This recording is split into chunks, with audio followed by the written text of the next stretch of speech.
Good morning, doll. Good morning. Hopefully our friends see this. I saw that Joe said that she's coming this morning, which is super exciting. Mm-hmm. Because I know it's so hard for her with what is she, like 8 hours ahead of us or something? Something. Whew, good. Um, just so you know, it's not a split screen on Facebook. Oh, it isn't. Oh. No, it's the one that jumps back and forth. Hi, Joe. Good morning or good evening. Hi, Allison. Oh, hi, ladies. Good morning. Thank you for joining us. Mm-hmm. Um, Please excuse us. I haven't had coffee yet, ladies. Trying my bestest. Me neither. Although I don't always drink coffee. Yeah. So I Depends on the was day. really looking forward. She said, yeah, 8 hours. Yeah. So I'm so glad. That's what we were talking last night. We just decided last night that we were going to do it in the morning, hoping that it would give you an opportunity to come. So glad that it worked out. So law of attraction, our group Yes. discussion. Woo! I wanted to ask you, Tiff, like, because we always, whatever the topic is, and we end up personally thinking about it so much in the background. What thoughts have been coming up for you around this, or have you had any insights or? Um, well, something that came up was that you kind of never know what you're going to attract. Mm-hmm. And I think we talked about on the last one how um, that our higher self knows kind of what it is, knows best, and knows what we're going to pull in and what we should. And then our ego can sometimes get in the way, but sometimes they're lined up. And I haven't felt like my ego has been in the way, but things just kind of came to me, and I was like, "Oh, this is really interesting. This isn't what I expected, but I'm happy with it." And to sit back and realize, okay, I attracted this. Now let me see how it's going to work in my life. Yeah. And being open to that. Well, it's interesting that you said that. I was telling Tiffany right before we came on, I was watching one of these like kind of esoteric shows yesterday, and the man was talking about something a little different. He was talking more about actually what Tiffany and I have talked about in the past. It had more to do with our perspectives and how we perceive things and the importance of our perception and how that plays into our life. But one of the things he said as it relates to this was kind of like the more in line we are with our higher self or our higher knowing, the different it would be different the way that we experience life, which by default would cause a difference in how we create things in our life or how we attract things. Whereas if we're stuck in like our lower mind and in our fear and our doubt and all of these things, of course, then on the other side, that's going to have a particular type of impact too. But so Tiffany and I, you guys know we'll keep yip yapping, but we want to know what comes up for you. So have you guys had experiences with the law of attraction, with manifestation, period? Do you notice that there are certain things in your life that have been very easy for you to call in versus things that have been challenging? And do you think law of attraction is real, or do you call BS? Like, let's talk about it. Yeah. I want to, while we're waiting for all of these things to flood into us, Mm-hmm. I want to touch back on what you were talking about, that guy, and how he was saying, when we come from the perspective of our higher self, that innately we don't have that death grip on something, like we talked about in the last podcast, Yeah. where we're wanting something so badly, we have a death grip on it. And we're like, come to me, this is exactly what I want. And I think really understanding the higher self versus the ego self, really understanding that. And we have 2 to 3 podcasts about that can be listened Yeah. Yeah. to try to understand that. That will inevitably lead us to an understanding of what we actually do want and how we actually make those things work and happen in our lives. Yeah.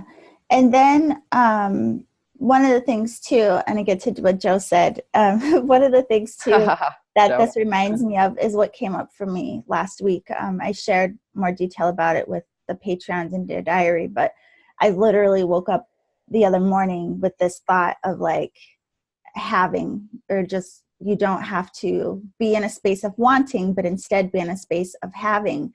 And it was interesting because, you know, and a lot of times in the law of attraction, I know people say, like, don't focus on what you don't want, focus on what you do want, and then also pretend or feel into having what you want. But the message that I was getting and what was coming through was more along the lines of acknowledging what you actually have. So not like pretending like, oh, I have the castle, but like literally like, well, what do I have right now? So Tiffany and I were joking about this last night. I was on the phone with her and I was going to buy a lottery ticket. So my example was like, oh yeah, I want to win the lottery. What I do have is $2 to buy this lottery ticket. So basically it was like when we move into this space of acknowledging what we do have to support whatever it is that we are wanting to create or experience or attract, focusing on that energy of having changes our frequency and our field to like, oh, this openness of not lacking, but literally I have things, I have choice, I have support, I have options, I have the ability to research, whatever it may be. But just, it's almost like training yourself to recognize that you actually have changes the way that you function in terms of creation and attraction, because the best way I could describe it is it changes your frequency from lack to having. Yeah. So it creates a different thing in your space. Joe said, the harder I try to be chill about it, the less chill I feel. That's true. Yeah. Yeah. And that's don't try so hard, right? Yeah. I mean, that's usually the advice that comes with those kinds of things when we're trying so hard. But isn't that the thing though? Like when you want to punch someone in the face for telling them not to try so hard. You know? Yeah, because they're like, oh, I found my partner when I least expected it. I'm like, well, fuck you. Like, how do I least expect it? Oh God, it's live, isn't it? Sorry. Don't kick us off. I won't do it again. I know, we always joke, if we get kicked off of Facebook, you guys can watch this on YouTube. Yeah. But, yeah, no, and I think that's one of the things too. It's like a lot of times in this realm, we hear so many things, but there's no explanation or detail behind like, well, how do I not try, right? Yeah. So I think it's one of those things, again, it goes back to redirecting the mind. So instead of like, oh, I want that thing so bad, oh my God, I hope I want. It's like, okay, well, chill out. What if I just trust that everything's going to pan out however it's going to pan out? It's going to work out for me. If I hold the space of, I'm going to trust that things are going to work out for me, like in the best way possible, it's like the tension starts to release from your body and you're just like, okay, I can breathe, I can let things go. But again, from an energy stance, you're allowing stuff to move and flow versus that tightness, that tension of like, yeah, it's crazy. I do want to touch on though, people and their vision boards. Oh, okay. Yeah, because as you're saying, like focusing on what we have creates a space of I have versus lack. And I think it's really important to not be in that state of lack. Like that's a huge one to shift our frequency. But there are people who do vision boards.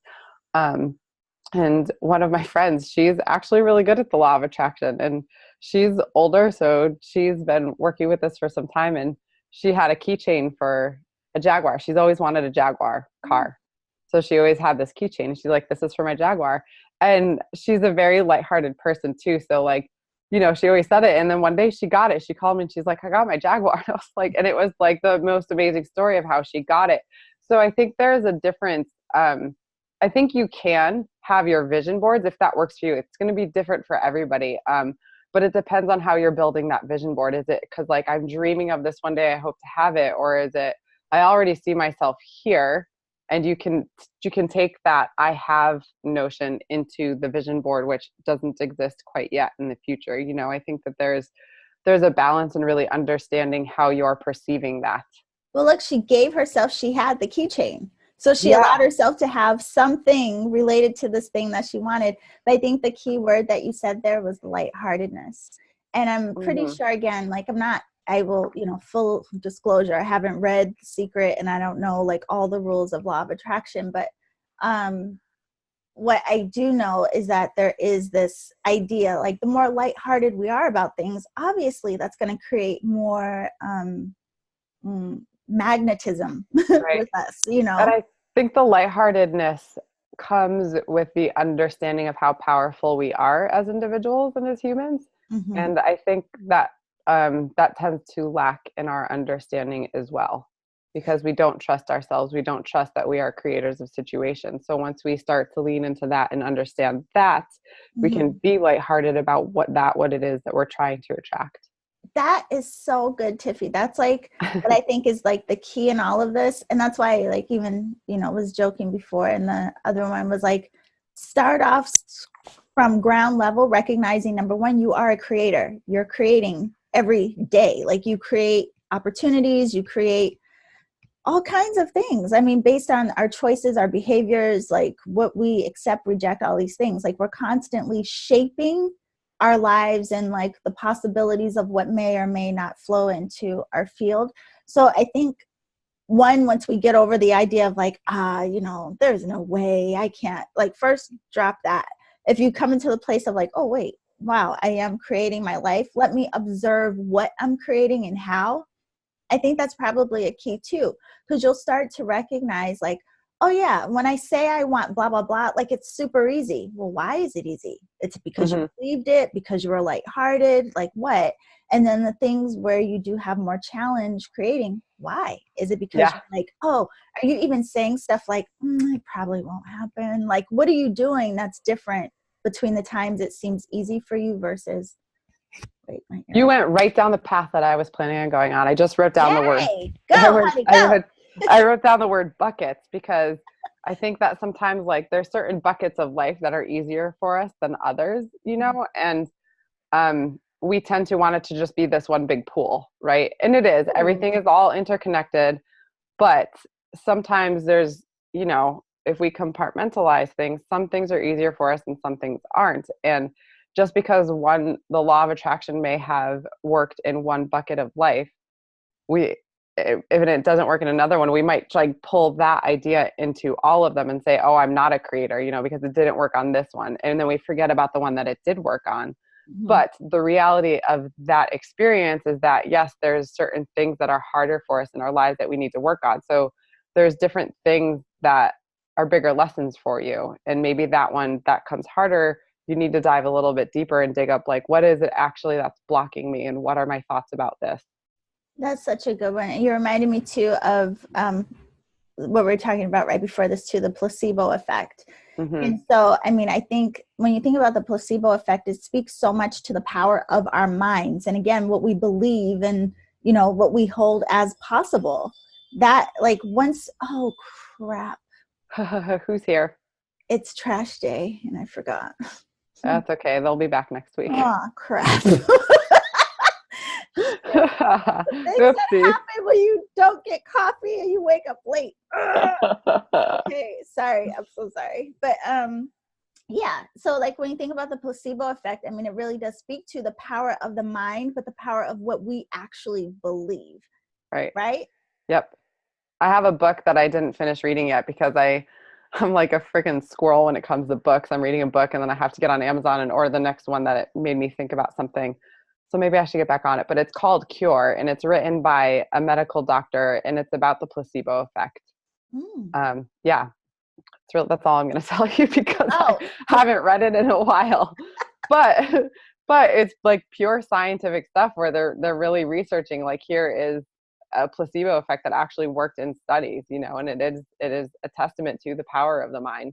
Well, think of like people do it a lot to each other. I mean, kind of in a way, like sometimes we just need to hear that something is possible or that someone believes in us, or it's kind of like totally. When someone else tells you can do it, oh yeah, you got that, oh cool, yes, and then all of a sudden you're like, yeah, I can, I got it. And then why do you think they have cheerleaders? A football game. Joe said we can manifest simple things like conversations, seeing old friends, songs, etc. It doesn't need to be big stuff. Yes. And the funny thing is when we do manifest those things that seem small, if they do bring that lightheartedness into us, it is crazy. Like what, again, they open us into like that lightheartedness I think I don't want to overlook it all because it literally shifts our energy and our frequency.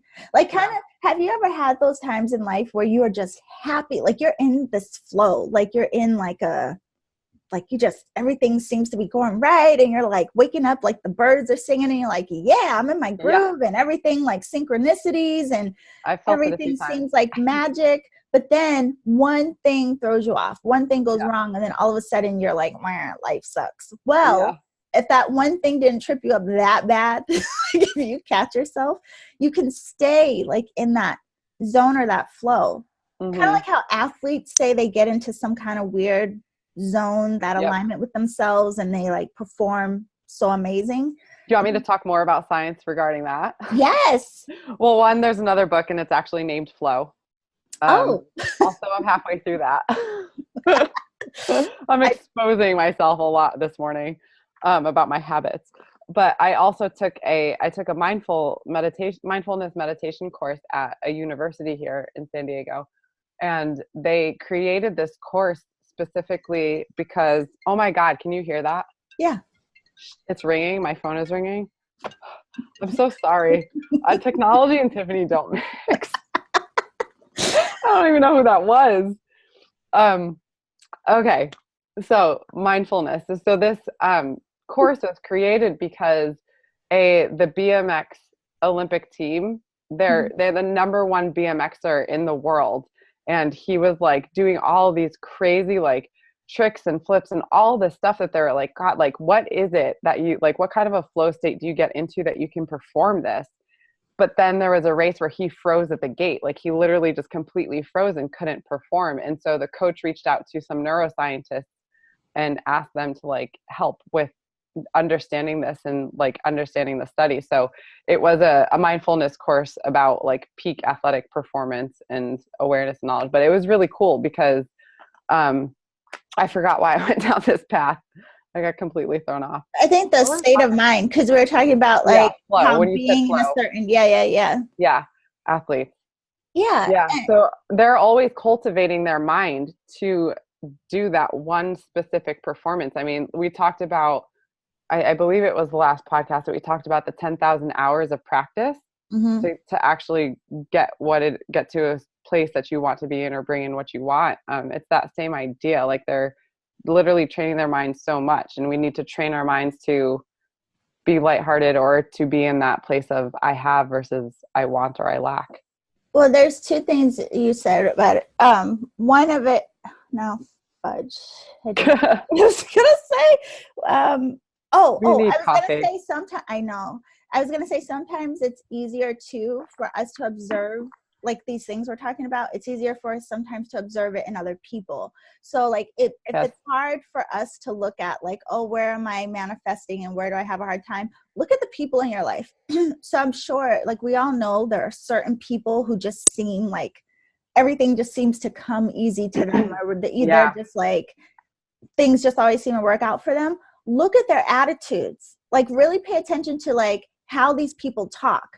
And when they're telling you about something they want, do they sound doubtful about it? Or are they just like, yeah, this is what I'm going to do? Like, are they confident?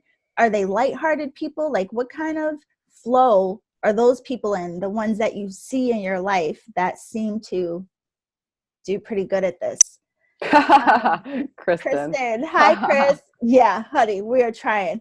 Allison said that totally changes the frequency, affirmations from others. Yeah, it does. It really, really does. It's good to have cheerleaders. Yeah. But there was something you just said at the end of that. What did you say at the end of the BMX one? Oh, God, I don't know. Being in flow, focusing, 10,000 hours of focusing. 10,000 hours. Oh, yes, that's what it was. Yeah. Another thing that's true for a lot of us is we don't want to do the work. So, I mean, true. The truth is, like, listen, if you're having difficulty with whatever it may be, even just changing your mindset, like a lot of people don't want to hear like, oh, I have to like sit and observe myself. I have to actually put effort into like, right. Yeah, we gotta, I mean, if we want things to change, we have to be willing to show up to do the work to create the change for ourselves. Yeah. I want to go back to what Joe said about the little things that don't seem like big manifestations, but like conversations or friends. It's funny because how we've all experienced this. I'm pretty certain that you think of somebody and then they call you, you know, whether it's somebody that you haven't talked to in a while, or, you know, somebody you talk to all the time, or you think of a song and it comes on next. And those are always, they're super fun. And I don't know, like sometimes those things too, I don't know if it's necessarily a matter of manifestation, but it's a matter of frequency, right? Like you get on the frequency of something and you just can sense that it's coming. So I think that that would be kind of a fun exercise to start seeing it from that perspective, you know, like really get into your body and into yourself and see what it is that may be coming up for you. Yeah. You know, it's another way to tap into the higher self of like your higher self knowing what you need. And like, can you tap in to see like if that's coming in, so we can start to bring like our human self in line with our higher self. I like what you just said, because you kind of questioned, like, I don't know what this is. I don't know if it's manifesting. I think that's even a thing for us to look at, is like, what is manifesting, you know? And when we think about that, we are literally the ones, like, we have the ability to create and manipulate things and change route, reroute, open up, close down. Like, we literally govern all of that. And I think sometimes it's hard for people to admit that they do manifest or create, because then they don't, that also brings into line like the crap that happens in their lives. So then people get mad about like, so what are you saying? I manifested the bad stuff too. But this is the thing. Let's say you have two different people in interaction, right? Like say there's Bob, okay? And you are having a great day and Bob shows up and he pisses you off. Like, did you necessarily manifest Bob pissing you off? No, not necessarily. I mean, Bob, that was his free will over there. He chose to say whatever he said.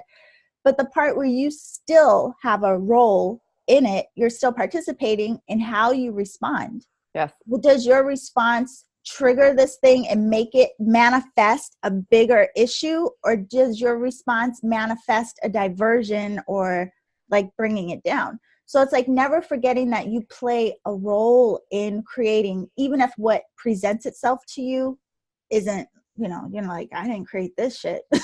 Yeah. You can still work, you still get to participate in how things unfold. So it's like never take off your I'm a creator hat, and always remember that your engagement, your energy, your frequency, your choice, all of these things are going to play into how things ultimately play out. That's great. You must have sensed Joe's question coming, because she said, can we manifest things if they are not in our best interest? And there you have it, Joe.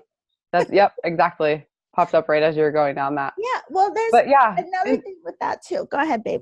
Sometimes we do create things that are not in our best interest because we have something that we want to learn, and our higher self knows that. And so it's our best interest, actually. Yeah, it is. Yeah. But it's the perception of if we think it's our best interest or not. And we have a podcast about perception. Like how this redirection, and you could go back. Yeah.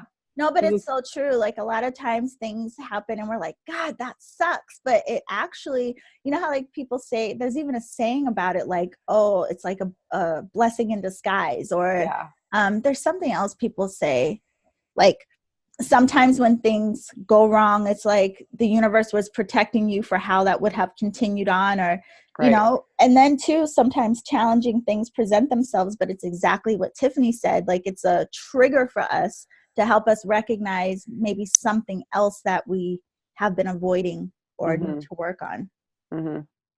But perspective, because honey, there have been some times in this journey where things did not go the way I wanted and were not that comfortable, but I really had to step back and go like, okay, is this supporting me somehow? Like what's really going on?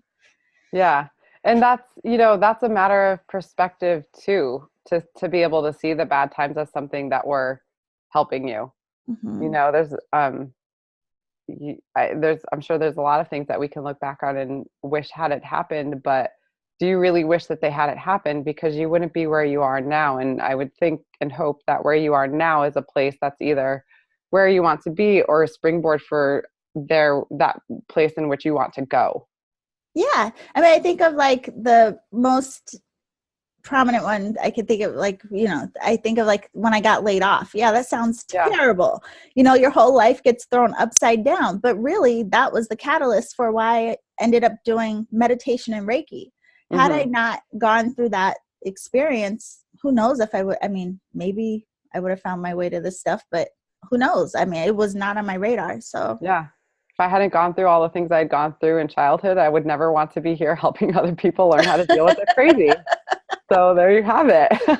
See, I love that, honey. Turn your test into your testimony. I love that. Saying. Amen. Amen, honey. Church on Tuesday. Wednesday? What day is it? It's a day you need some coffee. Yeah, it is the day I need some coffee. Hallelujah. So what about you guys? Like, really, are there things in your life that you feel like you are pretty good at attracting? And again, like, have you played with the law of attraction? Has it been fun? Or I have an interesting story while we await some responses. When I moved across the country, I was supposed to move in July was the plans. And then my roommate, who wanted to come at the time, got a promotion. So she was like, I can't go right now. And I was mad for like a day and a half because I had like everything all ready. And so I was like, okay. And I came to my senses and I told her, I was like, listen, I am going to be living in San Diego by the time I'm 25. You know when my birthday is. So that's your timeline if you're coming. If not, I'm going without you. So she ended up coming and we drove all the way across the country. It took us like, I don't know, 4 or 5 days, whatever. We pull into the town where I lived, where I ended up living. And we had no place to live. We had all of our belongings in a trailer and we're pulling a car behind us. And we get into town and my roommate at the time and our 2 friends that came with us went to go at our temporary home of a really beautiful motel. But that's where we stayed for 2 nights. And I, that day, started running around the neighborhood, like gathering phone numbers, setting up interviews. And then the following day, Wednesday, we went in for an interview. Thursday, we got a call to get our keys. And that was my 25th birthday. So literally on my birthday. And I just had this determination. I'm like, we need a place to live. We're going to find it. And I already put it out there that it's going to be by the time I'm 25. And after we moved in, I had talked to some people that I had met that were like, how did you find a place so fast? They're like, we have been sleeping on our neighbor's floor because we can't find a place to live for like a month. And I was like, oh no, it just needed to be done. That is so cool. That's a really, really cool one. It reminds me of, this was not as good as yours. It didn't go that smooth. But also when I started in this and I was, the very first Reiki teacher I had was just someone local, like, and I really didn't know much about it. And so when I started actually researching it, I found a very particular teacher that I wanted to study with, but he didn't teach in San Diego. So I was like, crap, I don't know, but I'm still going to study with this man. I don't know how, but I'm going to. And then like the next month, one of his teachers, someone who trained under him, came to San Diego to teach a class. So then I took level 1 and 2 again with her, still with the intention of, I'm going to make it to that guy. Like I'm going to train with him somehow, some way. But so I went to his teacher, one of his teachers, and I did level 1 and 2 with her. And then the following, like a couple months later, I was able to then, train with him. Mm-hmm. And I, actually it was a while later because I ended up doing my master level training with him. But anyway, the thing is that even though it wasn't an immediate thing and I didn't know how it was going to pan out, I never let go of like, oh yeah, I'm going to train with him. I didn't know how, I didn't know anything, but yeah, it's sometimes we just have to let go of that, like, and it has to be exactly like we think. And like, sometimes we just have to take motion. That's what you just reminded me of. Sometimes we just have to do what we can do and like support things opening up and unfolding for us. Yeah. And then once you do take motion and support letting things unfold, be very mindful of the ego voice that will come in and try to F that stuff up. Mm-hmm. It took my time with my words. Good job. So we don't get booted. So we don't it didn't feel right as I was saying it because I wanted more emphasis on the words. On the wrong syllable. Yeah. But yeah, we could start to really just corrupt that which we're trying to get by, you know, setting an emotion, thinking we've let it go, but then we don't really, because then we start to create these other little stories along the path. So Joe said, is there a difference between law of attraction and just setting our mind to something? Well, it's a good question. Mm-hmm. So I haven't thought of that really in depth. yeah, so the law of attraction itself, again, like I didn't read the book if there is one, but I'm assuming it's a law. Like it's Universal it law. has like a parameter of something. But yeah, I mean, in what we attract, and that's the thing, is like a lot of times we think of, and what's talked about in this, it is just around mindset, but based on other universal laws and principles, which we are going to share with you, Joe, for our Patreons. That'll be up for you pretty soon, because we're going to talk about the other aspects that come into play with this. It also has a lot to do with our frequency. I mean, a lot of the universal laws and principles have to do with not just mind. And mind in these ways and in these laws are not just our brain. So I think a lot of times we hear mind and we think like brain, like what am I thinking? What am I thinking? But your mind, and when you think about like consciousness, it goes beyond the brain in your head. You know what I mean? Like there's information in your body. There's information out in your auric field. There's information in the room that you're in. There's, you know what I mean? There's information in frequency, in energy, in waves. So that I'm about to go down a rabbit hole. But the point is, like, yes, our mind is one part, but there are other elements that come into play, and how we direct our mind, and what is the word we say? Perception. How we perceive things, what we focus on, all of these things have an impact on our frequency, which matters because that's that whole flow. And when we hear about aligning, and like she was saying, being in our flow and being in alignment with ourselves, being clicked into that thing where everything is like synchronicities and everything seems to line up and all of this, woo,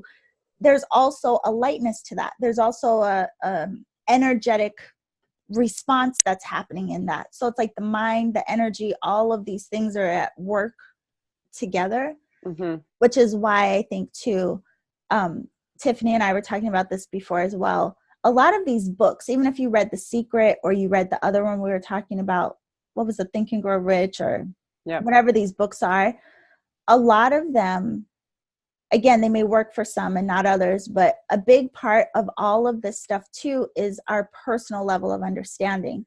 Because someone could read The Secret and get something from it that's totally different than someone else who read The Secret. And the difference is their individual levels of understanding and interpretation. So that's also a component. Yeah. Interpretations for sure. I think they come from our personal experience, right? And those who have done a lot more work than others are going to have a deeper interpretation than other people. Yeah, it's but like reading Rumi, right? I mean, he was like such a, what do you want to call it? Like he was so esoteric, you know? But like people who might not do this type of work, they might read Rumi and just be like, oh, what a pretty poem. But people who have studied different things would read like Rumi quote and be like, whoa. Because you can really step into the depth of what that is that he's trying to put forth. Right. So do your work. That's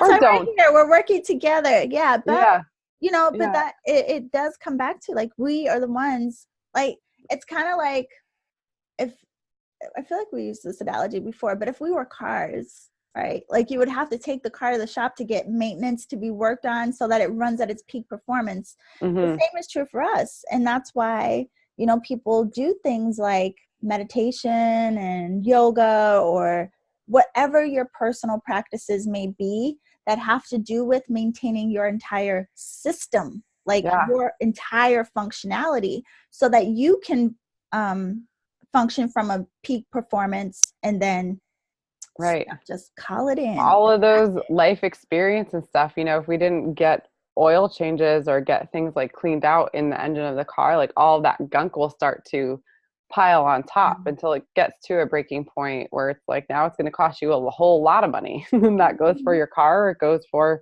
mental therapy if you're a human. I mean, Yeah. make a choice, you know. So if we do it in little bits, then it's easier to maintain. I always think back to I was at my peak performance when I was in yoga teacher training. Listen, every day for hours, I mean, consecutive days, we were doing yoga, meditation. I was eating clean because there was no meat allowed at my yoga studio. So I was eating healthy. I was meditating multiple times a day, doing yoga multiple times a day. You talk about, like, it was like everything was shiny. The whole world felt like, I mean, and the synchronicities and things that were happening in my life at that time were unbelievable. Yeah. But it was like I was really maintaining my system, not in a way that I mean, listen, who's going to do that every day? But, you know, yeah, the more work you put into your personal, like, entire body of maintenance, things shift. Yeah, I did just the teacher training that I did in August for just a straight week. I mean, it was just 5 days, but man, my awareness was so heightened in those 5 days, and things just were, it's a different lens that you see things through, and things are just very, very clear. Yeah. Very clear. And I think that's the key too, like speaking to what Joe said and the whole thing about the mind and like how we see things, it does, a lot of this comes back to how we see things.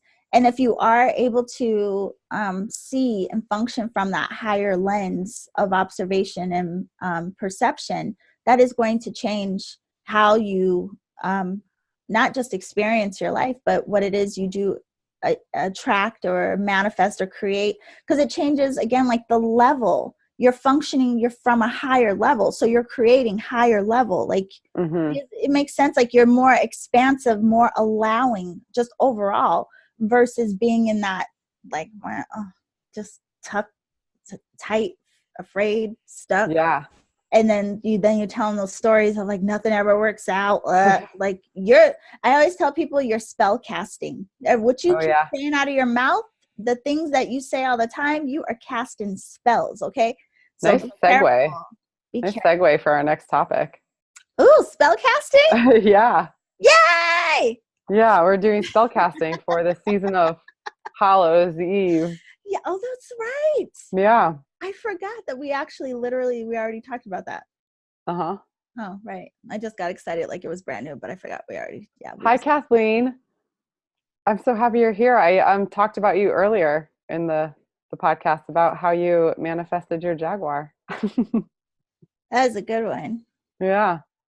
That was a really good one. Yeah. So what do we have coming up next? So our next topic, like Tiffany said, is the spell casting. And it's not about, we're not going to be doing witchy spells. No. It's literally about what we say and the things of like how we are crafting and shaping things in our lives all the time. So it's kind of like an extension of this, going deeper into the influence that we actually have that we may not be paying attention to. So we're also going to do the special one for our Patreons, the talking about the universal laws and principles. So we'll let you guys know when that's up. And then at the end of this month, Tiffany and I are going on those ghost tours for you guys, our Halloween special. So we don't know how that's going to turn out, but hopefully we have fun. Yes, Kathleen in her house. She did. She is the person that I was talking about who had a vision board, and just, it did work. In her house, it's beautiful. It's really amazing. She's a manifesting machine. Well, that's the thing too. I think that's why it's important to observe the things that seem easy for you to create in your life, or the things that you have less challenge with, so that you recognize what your own mode is, because like maybe for some people the vision board is everything because they are more visual people, and that's really going to create an impact in them.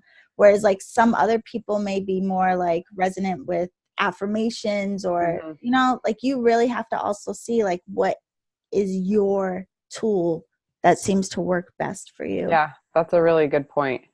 Some people's tool is just to try to be really focusing on the have versus the want or lack frequency, and just keep on constantly reining that in. Yeah. And that's also when you recognize that some things just work better for others than others. It also takes away, I think, the anger of like, this is some BS. Like, this didn't work, but it worked for Yeah, Betty. You know what I mean? So it's like really just starting to tune in what actually works for you. And sometimes you have to play with different things, like maybe right. try a different method or, um, but definitely the lightheartedness and working on your entire like mindset and frequency, that is not going to hurt anything. Right, because the lightheartedness is really important too from a physical perspective, because when we're not lighthearted, then we're stressed out, right? And stress Mhm. is going to release all of these other hormones and um, all these other things into our body that are going to inevitably like take us down a little bit. It lowers our immune Yeah. system. It literally physically lowers our frequency. So then you're already working from a low frequency. Yeah, and it reminds me of sometimes we get caught in that and we literally let ourselves hit rock bottom. But Hmm. rock bottom is essentially like an opportunity for clearing because then there's like nowhere to go but up. But the Right. thing is that you don't have to do that. I mean, it's a way that sometimes we do for whatever reason. Like we hit rock bottom. Now it's like clear the playing field. It's like, now I got to pick myself up and start over. Or you can recognize while you're in that spiral and go like, whoa, what is happening and how do I shift? How do I readjust? How do I redirect? And we have so many freaking options. It's not even funny. It's true. We should have an option board. That Yeah. So even, would be interesting. yeah, just even share with us, like, as you guys think of it, even if it's not coming to you at the moment, like as you go throughout this week, if things come to mind of like, oh, you know what, this is what really did work out for me one time, or oh, I remember this time where I wanted blah and this is how it all unfolded. Like as you remember your stories, share them with us, but also try to remember, what did you feel like at that time, like Yeah. what was going on for you, and like those little details, those are like the sauce. Yeah, and that's You're going to be welcome. those are going to be the behaviors that are going to teach you to to keep up with that, and then you can carry them forward. So if you're mindful about what's happening during that experience, then you can take it with you into the future and apply it to other things. Yep.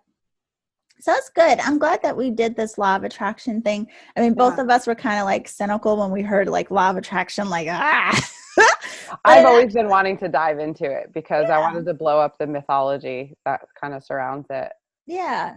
So I'm really glad. Thank you, Joe, so much for Yeah, this thanks, Joe. recommendation. And we are so glad that you are able to join us this morning. Yeah, and all of you Um, that were able to join us. yes, yeah, And yeah. if you have Just other topics that you want to talk about, we are happy to do them. So please let us know anything that you're interested in. please, and especially because the year is wrapping up too. Like, are I there can't any believe end it. of year things that come up for you guys? Like, let us know. Yeah, My mind just went spinning like, woo, holidays, I crud. know. I know. I just booked my plane ticket home for Christmas. Yeah. So we'll probably talk Woo. about that stuff, like the Keeping your dynamics mental sanity of during the holidays during the holidays. and Yeah. family time. Yeah. Keeping your mental sanity and like the financial pressures of holiday time. So we can Oh, actually good talk about Lord. all of that. Yeah, we could. Buddy, stay We could tuned. explore something with We'll that. hit all of that sometime in November. Mm.